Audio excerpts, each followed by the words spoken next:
I'm a quiet, home-loving woman, and I hope you'll hold back any judgment as you read this story. Life sometimes throws us into situations we don't expect, and I'm only human, after all. This happened on a particularly hot morning. I was home alone, as usual, taking care of household chores. My husband was at work, and my children were at school. It was just another day in my quiet routine. Whenever I'm alone, I like to make cleaning more enjoyable. I play music at full volume, letting it echo through the house, and I move from room to room without a care in the world. There's no one around to see me being a little silly, just me, my music, and the hum of the vacuum cleaner. I don't rush. I enjoy the rhythm of the songs and the sense of accomplishment as each task is ticked off. That morning, I was completely absorbed in the music. It filled the house, making me feel light-hearted as I wiped, swept, and danced my way through the rooms. The heat outside made everything feel sluggish, but inside, I was in my own little world. I didn't hear the doorbell ring, nor did I notice the vibration of my phone on the kitchen counter. I was lost in the beat, happily unaware that I was about to have an unexpected guest.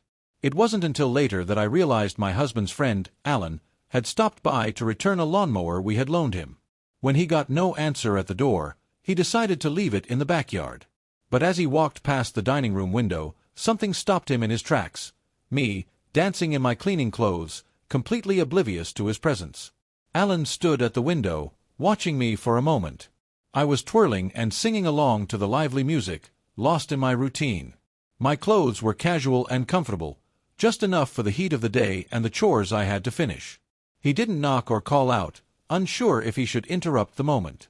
Instead, he stayed there quietly, almost amused by the unexpected scene before him. I didn't notice him at all until, during a spin, my eyes caught his figure through the window. I froze instantly, startled and embarrassed, realizing I'd been putting on a show for an unintended audience. My heart skipped a beat as I tried to process the situation. My first reaction was to cover myself with my hands, feeling exposed even though I wasn't wearing anything particularly revealing. Scrambling for composure, I threw on a loose nightgown hanging on a chair nearby and rushed out to see what was happening. As I stepped into the yard, Alan stood there awkwardly, attempting to explain himself. "Hi, Alan. What were you doing at the window?" I asked, half laughing but still mortified. He held up his hands, looking as innocent as he could. "I swear, I wasn't spying or anything. I rang the doorbell a few times, but nobody answered. I thought you weren't home, so I just left the lawnmower in the backyard." He paused, shifting nervously. But then I saw movement inside, and I thought, I don't know, maybe an intruder? I just wanted to make sure everything was okay. I couldn't help but laugh. "So you decided to play detective?" I teased, my initial embarrassment fading into amusement. Alan chuckled, clearly relieved that I wasn't angry. "I guess I did. But hey, you were really into that song. I don't think I've ever seen someone clean with so much enthusiasm." I invited him inside to cool off, offering him some orange juice. As he sat on the couch sipping his drink, we chatted casually. He complimented me on my energy and confidence, saying it was refreshing to see someone enjoying themselves so freely. Though he seemed at ease, there was a hint of nervousness in his tone, as if he was afraid I'd tell my husband about the whole incident. "Relax," I said, reassuring him. "It's not like you did anything wrong. I promise I won't make this a big deal." Alan smiled, visibly relieved. "Thanks. I just didn't want to cause any trouble." But then his tone shifted, and he admitted something that caught me off guard. "I'll be honest.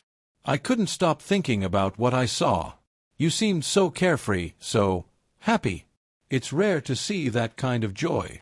I wasn't sure how to respond. Flattered but uneasy, I tried to brush it off. "It's just cleaning and music, Alan. Nothing special." But he shook his head. "No, it was more than that. You just looked so alive." His words lingered in the air, heavier than I'd expected. Feeling a mix of emotions, flattery, nervousness, and something I couldn't quite name, I steered the conversation to lighter topics. Alan picked up on my discomfort and apologized for being so forward. "I didn't mean to make you uncomfortable. It was a nice moment to see. That's all." But as he got ready to leave, I couldn't help but notice the way he looked at me, like he was seeing something he hadn't before. There was a subtle tension in the air, one neither of us seemed willing to acknowledge. It felt like we were standing at the edge of something we didn't fully understand yet. "Thanks for the juice," Alan said, lingering at the door. "And thanks for letting me stop by." I smiled, feeling the weight of his gaze. "Any time, Alan. Take care." As he walked away, I closed the door and leaned against it, trying to sort through the strange feelings stirring inside me. What had just happened? And why couldn't I shake the intensity of his words and the way he'd looked at me? After Alan left that day, I couldn't shake the memory of his words and the intensity in his eyes. The encounter, though brief, had left a lingering effect on me. My life had always been about routines, predictable, steady, and familiar. Yet Alan's presence, his compliments, and the subtle way he seemed to truly see me stirred something I hadn't felt in years. The days that followed were filled with a strange restlessness. Alan's visit played over and over in my mind, not because anything significant had happened, but because of how it made me feel. Flattered, curious, and, if I was honest, a little alive in a way I hadn't experienced for a long time. It wasn't about love or attraction in the traditional sense. It was the novelty of being noticed, of feeling appreciated for something beyond my role as a wife and mother. A week later, my husband invited Alan over for a barbecue. The moment he arrived, I felt a tension in the air.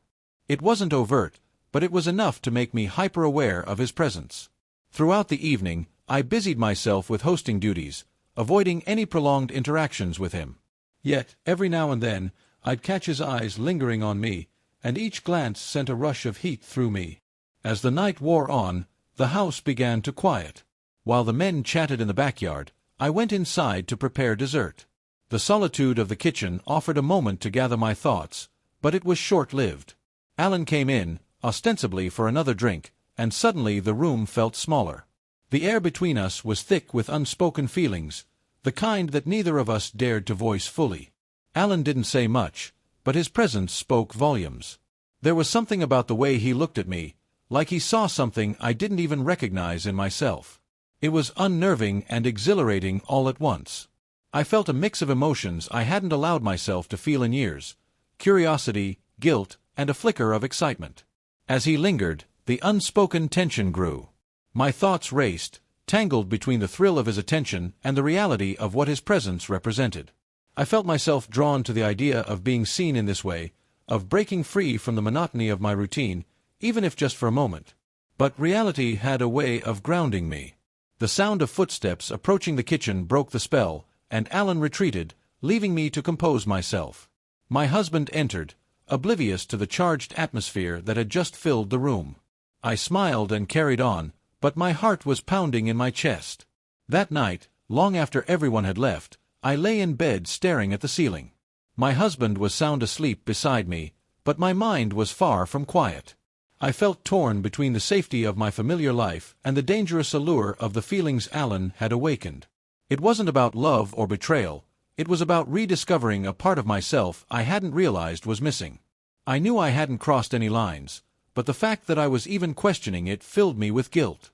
Yet, beneath the guilt was something undeniable, a spark that reminded me I was more than my routine, more than my roles. It terrified me to admit it, but it also made me feel alive. In the days that followed, I found myself reflecting deeply on everything that had happened. Nothing tangible had occurred between Alan and me, yet the emotional ripples were undeniable. I questioned myself constantly. Was I simply yearning for attention? Was I missing something in my marriage? Or was this just a fleeting moment of weakness, a reaction to the monotony of everyday life?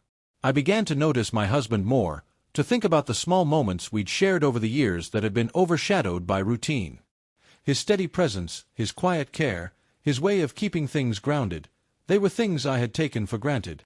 I realized I hadn't communicated my own needs or feelings to him, assuming he should just know. And in return, I hadn't asked about his.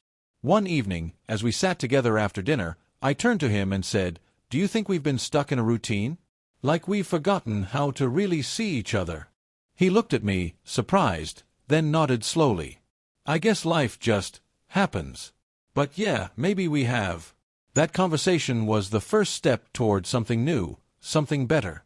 We began to talk more, not about logistics or schedules, but about how we felt, what we wanted, and how we could make space for each other again. It wasn't perfect, and it wasn't easy, but it felt real.